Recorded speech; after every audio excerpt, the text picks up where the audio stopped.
नमस्कार. राज्य कर्मचाऱ्यांना लवकरच 8वा वेतन आयोगाचा लाभ मिळत असल्यामुळे सर्वच कर्मचारी वर्गामध्ये मोठी उत्सुकता आहे. सरकारी कर्मचारी या घोषणेची आतुरतेनं वाट पाहत आहेत. जरी पुढच्या आठवड्यात घोषणा झाली तरी ही रक्कम त्यांच्या मार्च महिन्याच्या पगारात जमा केली जाणार नाही असे खात्रीलायक वृत्त आहे. महागाई भत्ता 60% वाढणार का, याकडे सगळ्यांचे लक्ष. सध्या केंद्र सरकारी कर्मचाऱ्यांना त्यांच्या मूळ वेतनाच्या 58% महागाई भत्ता मिळतो. जर एखाद्या कर्मचाऱ्याचे मूळ वेतन 18,000 असेल तर सध्याच्या महागाई भत्ता 10,440 असेल तर यावेळी सरकारी कर्मचाऱ्यांना 2% महागाई भत्ता वाढ मिळू शकते. महागाईची आकडेवारी आणि AICPI निर्देशकांचा वापर करून केलेल्या गणनेनुसार कर्मचारी 2% वाढीची अपेक्षा व्यक्त करत आहेत. असे झाल्यास सरकारी कर्मचाऱ्यांचा महागाई भत्ता DA 60% वाढेल. महागाई भत्ता कधी जाहीर केला जाईल याविषयीचा जाणकारांचा अंदाजानुसार गेल्या काही वर्षातील कल पाहिल्यास महागाई भत्ता होळीच्या आसपास जाहीर केला जाणार आहे. 2025मध्ये ही घोषणा 28 मार्च रोजी करण्यात आली होती. 2024मध्ये केंद्र सरकारने 7 मार्च रोजी महागाई भत्ता जाहीर केला.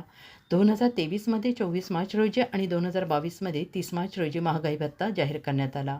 त्यामुळे मार्च महिन्यामध्ये घोषणेचा आजपर्यंतचा अनुभव असल्यामुळे सरकार येत्या काही दिवसांमध्ये महागाई भत्ता जाहीर करेल अशी अपेक्षा आहे.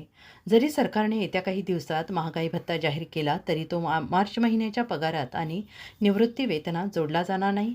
प्रथम मंत्रिमंडळ महागाई भत्त्याला मंजुरी देईल, त्यानंतर एक अधिसूचना जारी केली जाईल. विभाग त्या आधारावर त्यांची गणना करतील. त्यानंतर बँका पगार आणि निवृत्ती वेतन अद्ययावत करतील आणि ही प्रक्रिया त्यानंतर सुरू होईल. याचा अर्थ ती पूर्ण होण्यास काही वेळ लागेल. 8व्या वेतन आयोगाची अंमलबजावणी होण्यापूर्वी यापूर्वीच्या वेतन आयोगाच्या निश्चितीबाबत मिळालेली माहितीनुसार 7वा वित्त आयोग 31 डिसेंबर 2025 रोजी संपला. 8व्या वेतन आयोगाची अंमलबजावणी 1 जानेवारीपासून सुरू आहे.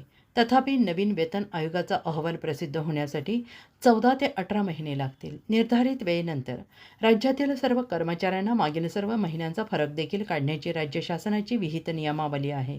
त्यामुळे 8वा वेतन आयोगाच्या वेतन सुरू झाल्यानंतर कर्मचाऱ्यांच्या माध्यमातून बाजारपेठेमध्ये मोठी आर्थिक उलाढाल होऊ शकते.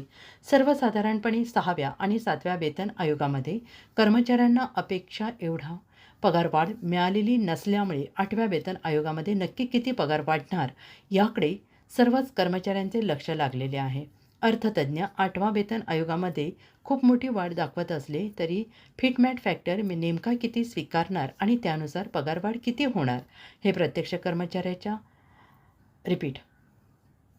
प्रत्यक्ष सरकारच्या अधिकृत गोष्टीनंतरच निश्चित होईल.